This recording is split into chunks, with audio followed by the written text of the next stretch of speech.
নমস্কার শ্রোতা বন্ধুরা, গল্প মন্থনের আসরে সবাইকে সাদর আমন্ত্রণ। গলার পরিস্থিতি ভালো না হওয়ায় আজ আগে থেকেই ক্ষমা চেয়ে নিলাম আপনাদের কাছে।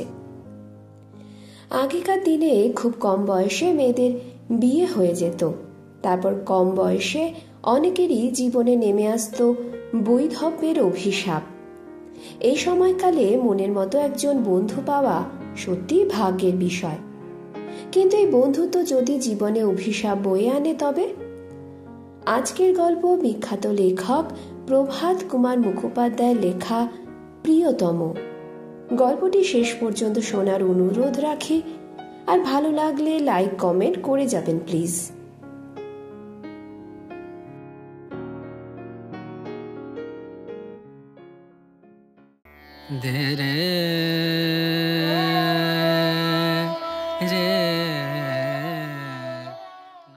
প্রিয়তমার সঙ্গে তরঙ্গিনীর সম্বন্ধটা একটু অদ্ভুত রকমের। তাহাকে ঠিক সখিত্ব বলা যাইতে পারে না। তাহারা পরস্পরের প্রতি প্রণয়ী ও প্রণয়িনীর মতোই আচরণ করিত। তাহাদের পত্রগুলি প্রেম লিপি ছাড়ার কিছুই নহে।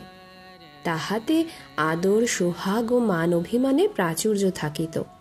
দেখা হইলে দুইজনে নিভৃত স্থানে গিয়ে উপবেশন করিত। কোনো তৃতীয় ব্যক্তির সাক্ষাতে তাহাদের মুখে কথা ফুটিত না। তরঙ্গিনী কতদিন প্রিয়তমার গলা ধরিয়া জিজ্ঞাসা করিয়াছে, প্রিয় ভাই, আমাকে বেশি ভালোবাসিস না তোর বরকে? প্রিয়তমা বলিয়াছে, তোকে।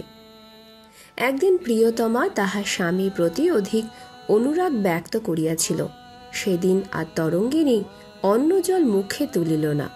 কত করিয়া তবে প্রিয়তমার সখীর মান ভাঙাইল। সেই অবধি প্রিয়তমা কপটাচারণ আরম্ভ করিয়াছে। তরঙ্গিনী 17 বর্ষীয়া যুবতী।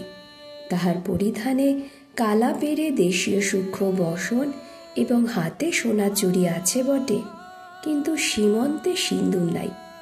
8 বৎসর বয়সে বিবাহিত হইয়া 9 বৎসর বয়সে সে বিধবা হইয়াছে। তরঙ্গিনী যখন প্রথম শ্বশুর গৃহ বাসে আসে, তখন তাহার সঙ্গিনীর মধ্যে ছিলেন শুধু শাশুড়ি ও দিদি শাশুড়ি। প্রিয়তমা তাহাদের প্রতিবেশিনী, কিন্তু তাহার সাহচর্য লাভ প্রথমেই হয় নাই। সেও তখন নিজ শ্বশুরালয়ে ছিল। প্রিয়তমা ফিরিয়া আসিলে প্রথম সাক্ষাতেই তরঙ্গিনী তাহাকে ভালোবাসিল।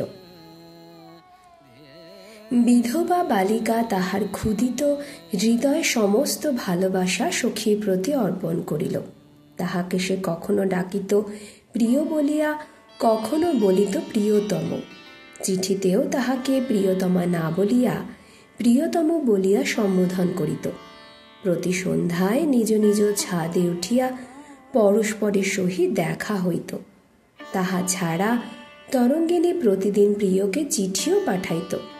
তরঙ্গিনী শ্বশুরালয়, কিন্তু প্রিয়তমার পিত্রালয়। প্রিয়তমা মনে করিলেই তরঙ্গিনীর কাছে আসিতে পারিত। প্রকাশ্য রাজপথ অতিক্রম করিতে হইত না। খিড়কি খুলিয়া পুকুরের ধার দিয়া, বাগানের ভিতর দিয়া তরঙ্গিনীদের খিড়কি দরজায় উপস্থিত হইবার সুযোগ ছিল। পথ উভয়ের সমান, কিন্তু তরঙ্গিনী শাশুড়ি তাহাকে কোথাও যাইতে আসিতে দিতে ভালোবাসিতেন না। তাহাতে কিছু ক্ষতি ছিল না। তরঙ্গিনীদের বাড়িটি অপেক্ষাকৃত প্রশস্ত ও নির্জন হওয়াতে এইখানে দুই সখীর বিশ্রম্ভালাপের আমোদ প্রমোদের সুবিধা হইত। তরঙ্গিনীর ভালোবাসার অত্যাচার প্রতিদিন বৃদ্ধি পাইতে লাগিল, কিন্তু প্রিয়তমা সে সমস্ত সকরুণ সহিষ্ণুতার সহিত সহ্য করিতে থাকিল। সে ভাবিত, আমার স্বামী আছে, ভালোবাসার পাত্র আছে। আহা, তরঙ্গিনীর যে কেহ নাই, কিছু নাই। তাই সবসময় মনে না আসিলেও মুখে তাহাকে আদর করিত। প্রিয়তমা তরঙ্গিনীকে সচরাচর বলিত তরী, কখনো বলিত তরণী, কখনো বলিত সাধের তরণী। একবার শ্বশুর বাড়িতে থাকিতে থিয়েটারে মৃণালিনীর অভিনয় দেখিয়াছিল। সে অবধি মাঝে মাঝে সে তরঙ্গিনীর গলাটি ধরিয়া হাসিতে হাসিতে গান করে, সাধে তরণী আমায় কে দিল তরঙ্গে। প্রিয়তমা শুধু তরঙ্গিনীকে আদর করিয়া নিষ্কৃতি পাইত না, তরঙ্গিনী যেমন কথায় কথায় তাহার উপর অভিমান করিত, প্রিয়তমাকেও সেইরূপ করিতে হইত। যদি কোনোদিন রাগ না করিত, তাহা হইলে তরঙ্গিনী বলিত, তোমার তো বয়ে গেল, তুমি কি আমাকে ভালোবাসো যে রাগ করবে? প্রথম প্রথম এই মৌখিক মান অভিমান প্রিয়তমার নিকট অত্যন্ত বিষদৃশ্য মনে হইত, কিন্তু ক্রমে সমস্ত বেশ অভ্যস্ত হইয়া গেল। নিতান্ত কর্তব্য পালন করিতেছি বলি আর মনে হইত না। সন্ধ্যার অনতি পূর্বে একটি নির্জন কক্ষে বসিয়া তরঙ্গিনী আপন মনে গুনগুন করিয়া গান গাহিতেছিল। তরঙ্গিনীর কণ্ঠ বিনিসৃত মৃদু তান ভ্রমর গুঞ্জনের মতো শুনাইতেছিল। আজ প্রভাতে যখন প্রিয়তমা তরঙ্গিনীর সহিত সাক্ষাৎ করিতে আসিয়াছিল, তখন তরঙ্গিনী রাগে তাহার সঙ্গে ভালো করিয়া কথা কহে নাই। প্রিয়তমা কাঁদো কাঁদো হইয়া ফিরিয়া গিয়াছে। অন্যদিন তাহারা দিনে 10 বার করিয়া নিজ নিজ ছাদে উঠিয়া পরস্পরকে দর্শন করে। আজ সারাদিন তরঙ্গিনী প্রায় ছাদেই যাপন করিয়াছে, তথাপি একটি বারও প্রিয়তমার দেখা পায় নাই। নিরাশ হইয়া তরঙ্গিনী এইমাত্র ছাদ হইতে নামিয়া আসিয়াছে। সন্ধ্যা হইতে আর অধিক বিলম্ব নাই। তরঙ্গিনী একবার ভাবিল প্রিয়কে একখানা চিঠি লেখে, কিন্তু আজ প্রভাতে তাহার অভিমানের কারণ পূর্বদিনে লিখিত পত্রখানির উত্তর না পাওয়া। সুতরাং চিঠি লিখিতে তরঙ্গিনী ইতস্তত করিতে লাগিল। অথচ সকালবেলার আচরণটা নিতান্তই রূঢ় হইয়াছে। কিন্তু প্রিয়তমারও কি যথেষ্ট দোষ নাই? প্রিয়তমার স্বামী আসিয়াছে সত্য, তাই বলিয়া কি সে একটিবার ছাদে আসিবার অবসর পায় না? আর তরঙ্গিনী যে রাগ করিল, তা কাহার দোষ? প্রিয়তমারই তো দোষ। কেন সে নিয়মিত সময়ে পত্রোত্তর দেয় না? স্বামী কি তাহার হাত বাঁধিয়া রাখিয়াছিল, না কলম ভাঙিয়া দিয়াছিল, না কালি ফেলিয়া দিয়াছিল? ক্রমে অন্ধকার হইল। দাসী আসিয়া টেবিলের ওপর একটি জ্বলন্ত বাতি রাখিয়া গেল। তরঙ্গিনী টেবিলের সম্মুখে বসিয়া বাক্সটি খুলিয়া চিঠি লিখিবা সরঞ্জাম বাহির করিল। একখানি সুন্দর রঙিন কাগজ লইয়া চিঠি লিখিল। তরঙ্গিনী উত্তম লেখাপড়া জানিত।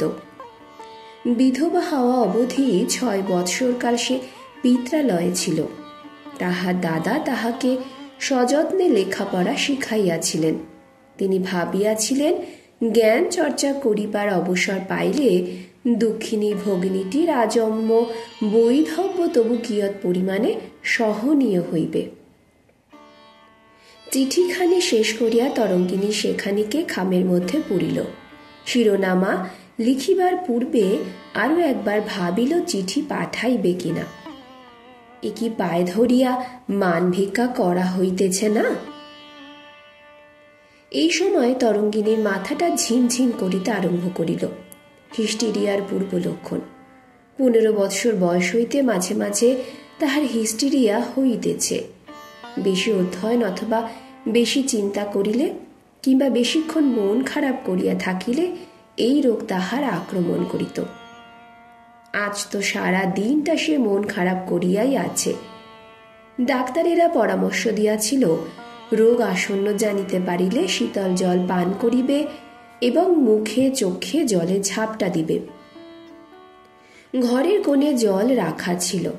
তরঙ্গিনী জল পান করিয়া মুখে চোখে জল দিয়া চেয়ারে আসিয়া বসিল, কিন্তু আক্রমণ রোধ করিতে পারিল না। চেয়ারে অজ্ঞান হইয়া পড়িল, হাত পা ছুঁড়িতে লাগিল। ক্রমে চেয়ার শুদ্ধ সশব্দে মেঝেতে পড়িয়া গেল। তরঙ্গিনীর এই ব্যাধি আছে বলিয়া বাটির লোক সর্বদা সতর্ক থাকিত। পাশের ঘরে এক দাসী ছিল। সে শব্দ শুনিয়া ছুটিয়া আসিল। ব্যাপার দেখিয়া তৎক্ষণাৎ নিম্নে সংবাদ দিল। গতকাল তরঙ্গিনীর খুড় শ্বশুর হৃদয়নাথ বাবু স্ত্রী পুত্র লইয়া বাটি আসিয়াছেন।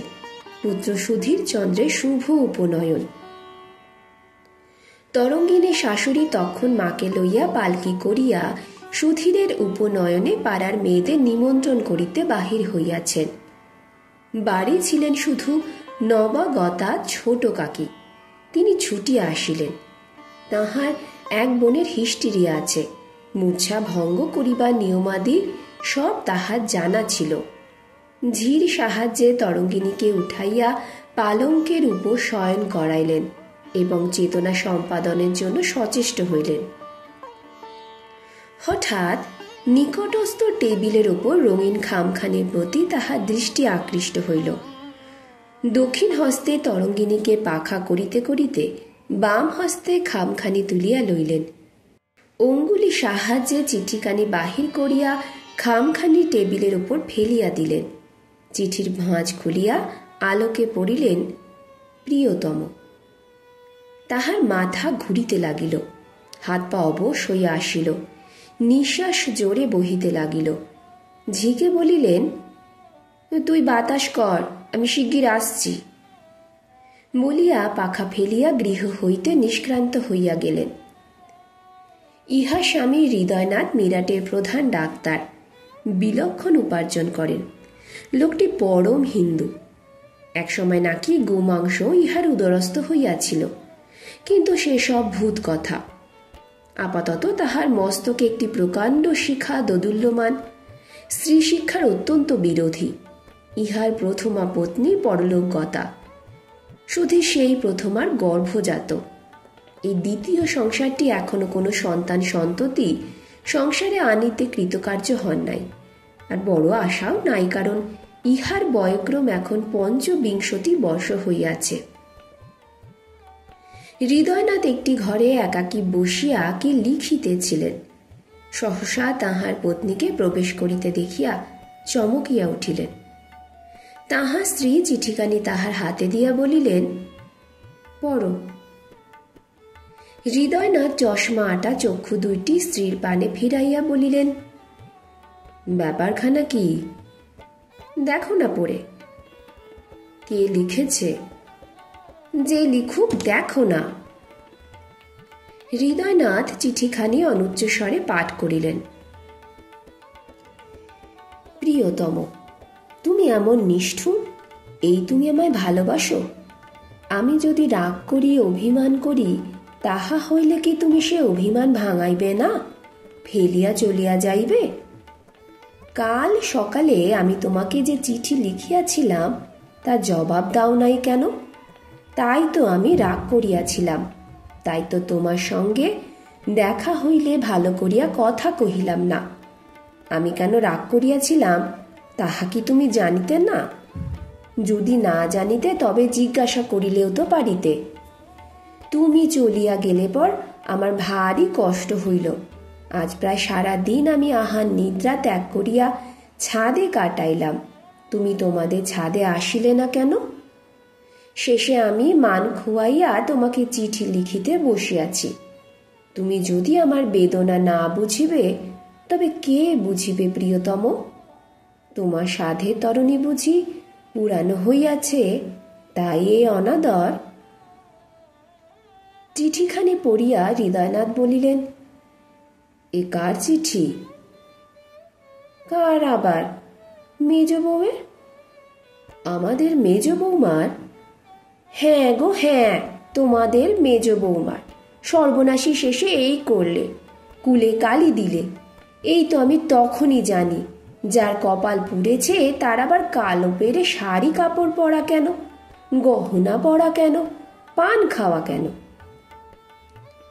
স্ত্রীর বক্তৃতা স্রোতে হৃদয়নাথ বাধা দিয়া কহিলেন, দেখো, তুমি ঠিক জানো এ তাঁরই হস্তাক্ষর।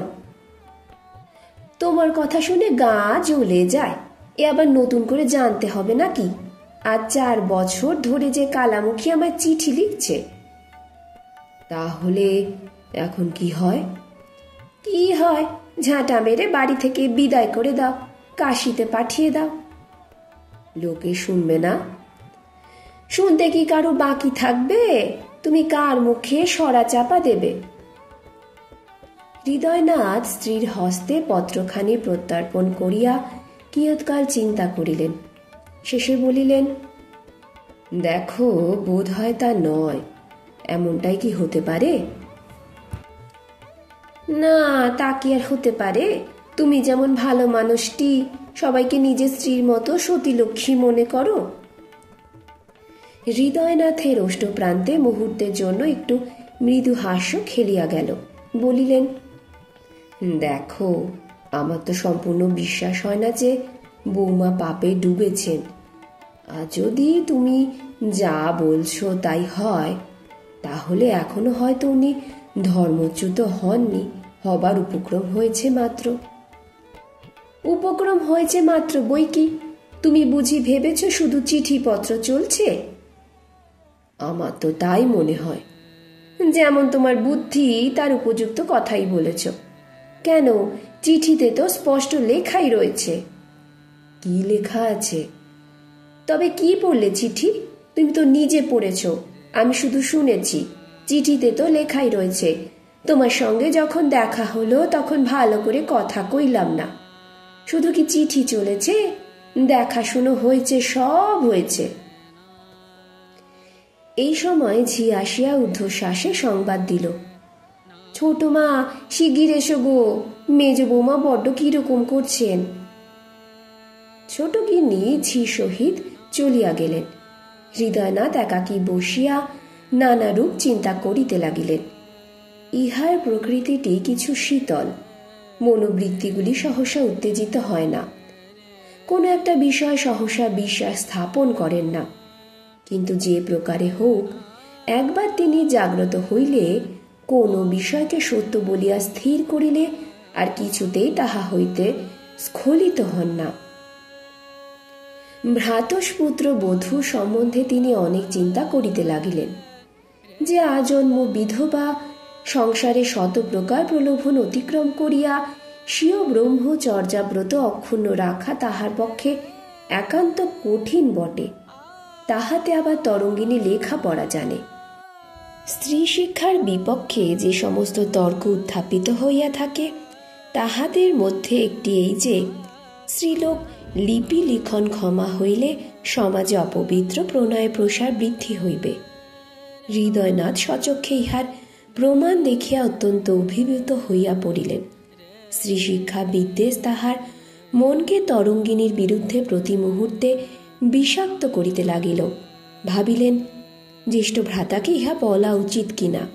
না বলিলেও তো প্রতিকারের কোনো সম্ভাবনা নেই। এখানে তরঙ্গিনীকে রাখা আর কোনো মতেই চলিতে পারে না। আজিও জানাজানি হয় নাই, কিন্তু ব্যাপার যেরূপ গড়াইয়াছে তাহার তার অধিক বিলম্বও নাই। তখন যে সমাজে মুখ দেখানো দুষ্কার হইবে, পুত্র কন্যাগণের বিবাহ দেওয়াও কঠিন হইবে। উহাকে স্থানান্তরে পাঠাইলেই বা বলি কি, যেখানে যাইবে সেইখানেই মরিবে। যখন রাত্রি ৮টা বাজিল, তখন বড় গৃহিণী ও তাহার জননী ফিরিয়া আসিলেন। তিনি বধূগত প্রাণা। তরঙ্গিনীর মূর্ছার সংবাদ পাইয়া তৎক্ষণাৎ উপরে গেলেন। গিয়া দেখেন তখনও মূর্ছা ভঙ্গ হয় নাই। ঝিও ছোট গিন্নি তাহা শুশ্রূষা করিতেছে। এমনও তো কখনো হয় না, এতক্ষণ তো মূর্ছা কখনো থাকে না। এ কি সর্বনাশ হইল! কখন মূর্ছা হইয়াছিল, তাহার পর হইতে কি কি উপায় অবলম্বন করা হইয়াছে, সমস্ত খুঁটিনাটি জিজ্ঞাসা করিয়া গৃহিণী বলিলেন, ভারী অন্যায় হয়েছে। ছোট গিন্নিকে তিরস্কার করিয়া বলিলেন, এতক্ষণ ধরিয়া একা ঝির হাতে রোগীকে সমর্পণ করিয়া যা ভালো হয় নাই। ঝি বলিল, বাছা, আমার গায়ে কি ক্ষমতা আছে? আমি কি একলা ওনারে ধরে রাখতে পারি? হাত পা ছুঁড়তে ছুটতে গড়িয়ে খাট থেকে দুম করে পড়ে গেলেন। সেই অবধি মুখে একটু একটু রক্ত উঠছে। ক্রমে কর্তা বাড়ি আসিয়া সকল কথা শুনিলেন। শুনিয়া বলিলেন, হৃদয়, তুমি এতক্ষণ কি করছো? যাও যাও, কিছু বিহিত করো, ক্রমেই যে কেস খারাপ হয়ে যাচ্ছে। হৃদয়নাথ অনিচ্ছুকের মতো রোগিণীর কক্ষে প্রবেশ করিলেন। কিয়ৎক্ষণ পরীক্ষার পর বলিলেন, উড়িয়া গিয়া হৃৎপিণ্ডস্থ রক্তকোষে আঘাত লাগিয়াছে। সমস্ত রাত্রি ধরিয়া তরঙ্গিনীর চিকিৎসা ও শুশ্রূষা চলিতে লাগিল। প্রিয়তমা স্বামীর নাম অনঙ্গমোহন। গ্রীষ্মাবকাশে কলেজ বন্ধ হওয়ায় সে কল্ল প্রভাতে শ্বশুর বাড়ি আসিয়াছে। তরঙ্গিনীর সহিত প্রিয়তমা সখী সংবাদ সে পত্রেই পাইয়াছিল। মিলনের প্রথম রাত্রে তাহারা পরস্পরকে লইয়া বিভোর। তরঙ্গিনীর কথা কহিবার অবসর পায় নাই। পরদিন রাত্রি 10টার সময় প্রিয়তমা স্বামীর নিকট আসিল। প্রথম কথাবার্তার পরই অনঙ্গ বলিল, তোমার তরঙ্গিনীর চিঠিপত্র দেখাও না। প্রিয়তমা বলিল, সে কি দেখাতে পারি? সে যে বারণ করে দিয়েছে কারুকে দেখাতে। অনঙ্গ বলিল, আমি বুঝি কারুর মধ্যে গণ্য হলাম, আমাকে দেখাতে হবে? প্রিয় বলিল, তবে তরিকে জিজ্ঞাসা করি আগে, সে যদি হুকুম না দেয়? না দেয় তো কেমন করে দেখাবো? অনঙ্গ রাগ করিল, বলিল, না দেখাও, না দেখাবে, আমি তোমার পর, সেই তোমার আপনার। প্রিয়তমা এ কথায় প্রতিবাদ না করিয়া নীরব হইয়া রহিল। পরদিন গিয়া সে তরঙ্গিনীকে সব কথা বলিল। তরঙ্গিনী বলিল, না ভাই, না ভাই, লক্ষ্মীটি আমার, তোর পায়ে পড়ি, চিঠি তাকে দেখাস নে। সে রাত্রে অনঙ্গমোহ স্ত্রীকে জিজ্ঞাসা করিল, হুকুম পেলে? প্রিয় বলিল, না, সে তো কিছুতেই রাজি হয় না। ইহাতে তাহার স্বামী ভারী অভিমান করিল। আজকালকার দিনে লিখিতে লজ্জা হয়। আমাদের স্ত্রী বৎসল যুবা নায়কটি বালকের মতো অশ্রুপাত করিতে লাগিল। প্রিয়তমা তখন বাক্স হইতে চিঠির বান্ডিল বাহির করিয়া আনিয়া স্বামীর হাতে দিয়া বলিল, ও গো দেখো, গো দেখো, অত দুঃখতে কাজ নেই। অনঙ্গ চিঠির বান্ডিল দূরে ফেলিয়া দিল, বলিল, যাও, আমি দেখতে চাই নে। এই অপমানে প্রিয়তমা মর্মাহত হইল। মেঝের ওপর বসিয়া চোখে আঁচল দিয়া কাঁদিতে লাগিল। কিয়ৎক্ষণ তাহাকে তদবস্থ থাকিতে দেখিয়া অনঙ্গের রাগ ভাঙিল। স্ত্রীর কাছে গিয়া বলিল, ওগো, কাঁদতে হবে না। ইহাতে প্রিয়তমা আরো বেশি কাঁদিতে লাগিল। অনঙ্গ তখন নানা প্রকারে স্ত্রীকে আদর করিয়া সান্ত্বনা করিয়া তাহাকে সুস্থ করিল। চিঠির বান্ডিলটি কুড়াইয়া আনিয়া প্রথম চিঠিখানির প্রতি চক্ষু রাখিয়া বলিল, তরঙ্গিনীর তো হাতের লেখাটি বেশ না? খাসা লেখা, ঠিক পুরুষ মানুষের মতো। আচ্ছা, তুমি 2-4খানি ভালো ভালো চিঠি বেছে দাও, আমি পড়ি। প্রিয়তমা একখানি নির্বাচন করিয়া বলিল, এইখানা পড়ো। অনঙ্গ যতক্ষণ সেখানি পড়িতে লাগিল, প্রিয়তমা ততক্ষণ আরো খান কয়েক চিঠি বাছিয়া বাছিয়া স্বামীর হাতে দিল। অনঙ্গ সবগুলি একে একে পড়িয়া মুখখানি বিমর্ষ করিয়া কহিল। প্রিয়তমা জিজ্ঞাসা করিল, ভাবছ কি? অনঙ্গ বলিল, দেখো, তুমি আর তোমার সখীর সঙ্গে ভাব রাখতে পাবে না। কেন? না, এই যেরকম চিঠি, তাতে যদি আমি সব না জানতাম তো মনে করতাম প্রণয়ের চিঠি। কেন? সখীতে সখীতে প্রণয় কি দোষের? দোষের কি না সে বিচারে কাজ নাই। আমি ছাড়া আর কাউকে তুমি ভালোবাসতে পাবে না। কোনো সখীকে এতদূর ভালোবাসলে আমার প্রাপ্য ভালোবাসা কম পড়ে যাবে। প্রিয়তমা হাসিয়া বলিল, তুমি কি পাগল নাকি? হাসির কথা নয়, আমার প্রাণটা কেমন করছে সব চিঠি পড়ে। সখীতে সখীতে এরকম চিঠি লেখালেখি করে কুসমিনকালে আমি স্বপ্নেও জানতাম না। সে যে নিত্যি আমায় চিঠি লেখে, তাকে জবাব না দিলে সে আবার রাগ করবে। তা করবে। তার আবার যে অভিমান, কথায় কথায় অভিমান করে। কাল আমাকে একখানা চিঠি লিখেছিল, অবসর পাইনি বলে তার জবাব দিতে পারিনি। রোজ সন্ধ্যাবেলা ছাদে উঠি, দুজনে দেখা হয়। কাল সন্ধ্যাবেলা আর সে ছাদে পর্যন্ত উঠল না। সকালবেলা আজ কাউকে না বলে কয়ে তাদের ওখানে গিয়াছিলাম। আমার সঙ্গে কথাই কইলে না, এত রাগ। আমি বললাম, তাই কেন রাগ করিস, জানিস তো অবসর পাইনে। বললে, জানি গো জানি, তোমার স্বামী এসেছেন, তাই তুমি অবসর পাও না। আমরা বিধবা মানুষ, আমাদের সদাই অবসর। কথাটা শুনতে আমার এমন খারাপ লাগলো, আমি চলে এলাম। আমি আর ছাদে যাইনে, প্রতিশোধ নিচ্ছি। কেন, আমি কি রাগ করতে জানি নে?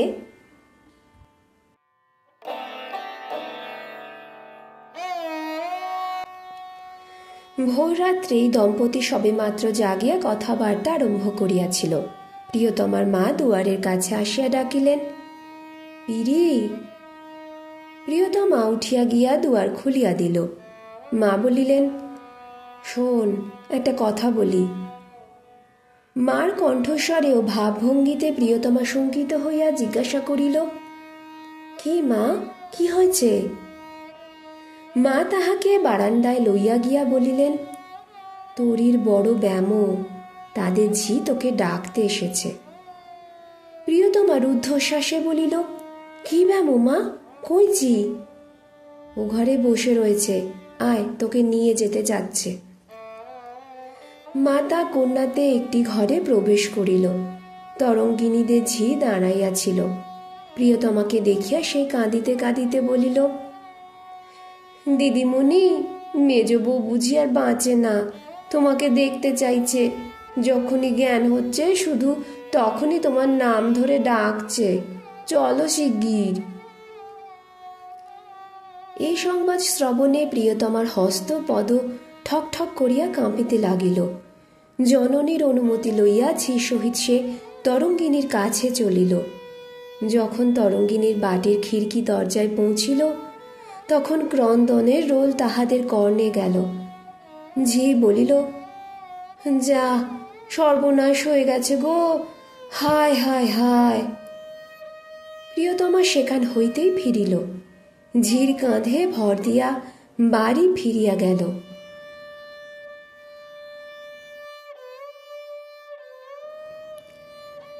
এক মাস পরে হৃদয়নাথ বাড়ির সকলকে লইয়া মীরার যাত্রা করিলেন। বাড়িতে রহিলেন কেবল তাহার জ্যেষ্ঠ ভ্রাতা এবং তাহার শাশুড়ি। জ্যৈষ্ঠ মাস মীরাটে দারুণ গ্রীষ্ম পড়িয়াছে।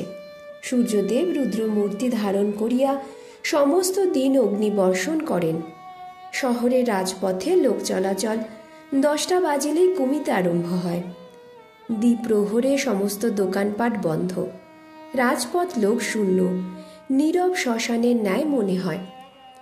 অফিস আদালত সমস্তই প্রভাতে। সেই আবার সন্ধ্যার পূর্বে পথে মানুষ বাহির হবে। একটি অন্ধকার প্রায় ঘরে দিবা দ্বিপ্রহরের সময় হৃদয়নাথ শয়ন করিয়া নিদ্রা যাইবা চেষ্টা করিতেছিলেন। বাড়িতে যতগুলি ঘর আছে সর্বাপেক্ষা এটি শীতল, তাই মধ্যাহ্নকালে পরিবার মধ্যস্থ সকলেই এইখানে আশ্রয় গ্রহণ করে। দুয়ার ও জানালা খসখসের পর্দা দিয়া রুদ্ধ। ঘরের ভিতরেই বসিয়া এক ছোঁড়া চাকর পাখা টানিতেছিল।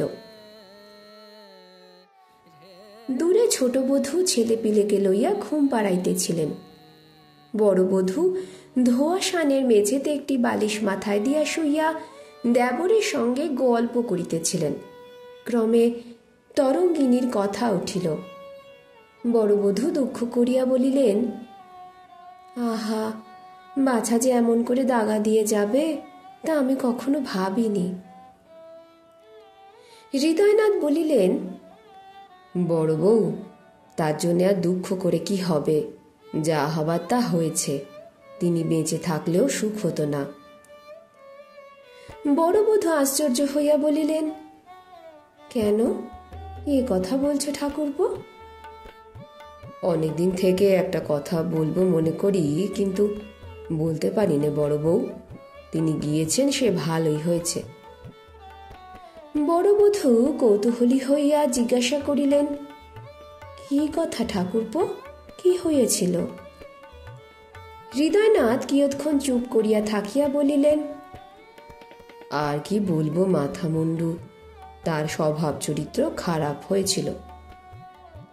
এ কথা শুনিয়া বড় বধূ যেন আকাশ হইতে পড়িলেন।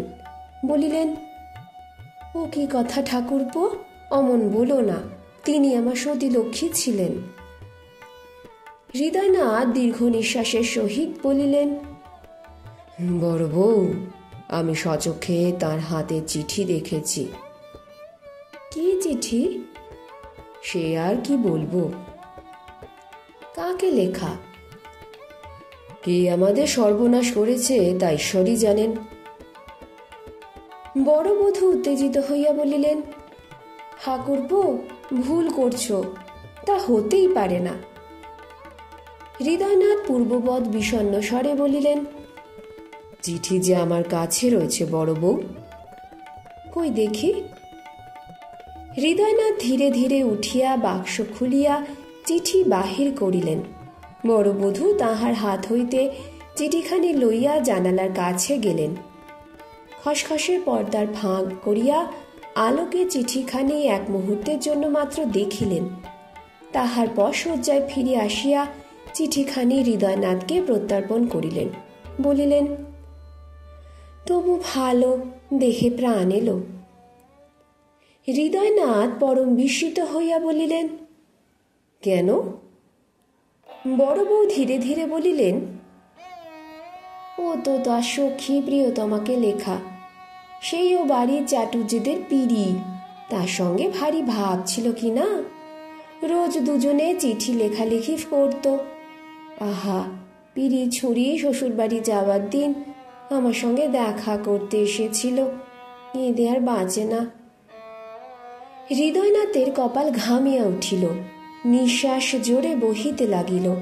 বলিলেন, তবে চিঠির উপরে প্রিয়তম লেখা রয়েছে কেন? ওই বলেই তো সে ডাকতো, প্রিয়কে বলতো তরুণী, সে পিড়িকে বলতো প্রিয়তম। হৃদয়নাথের মুখ পাংশু বর্ণ ধারণ করিল। আলোকা ভাবে কেহ তাহার মুখের বিবর্ণতা লক্ষ্য করিতে পারিলেন না। কিয়ৎক্ষণ চিন্তা করিয়া যেন আপনা আপনি বলিলেন, হায় রে, এ কথা যদি আগে জানতাম। বড় বধূ তৎক্ষণাৎ বলিলেন, আগে জানলে কি হতো ঠাকুরপো? তাহলে তাকে ধরে রাখতে পারতে। তাই কি তার চিকিৎসায় তেমন মনোযোগ করনি? হৃদয়নাথের মুখ দিয়া কথা বাহির হইল না। বড় বধূ বারংবার জিজ্ঞাসা করিতে লাগিলেন, তবে কি চেষ্টা করলে বাঁচাতে পারতে? হৃদয়নাথ দীর্ঘ নিঃশ্বাস ফেলিয়া বলিলেন, বড় বউ, যা নিয়তি উঠেছে, মানুষের চেষ্টায় কি তাকে বাঁচানো যায়? অদৃষ্ট লিখন খণ্ডন করা কি মানুষের সাধ্য? বড় বধূর মনে উত্তরে সন্তোষ মানিল না। তিনি আজিও নির্জনে তরঙ্গিনীকে চিন্তা করিতে করিতে নানা কথা ভাবেন।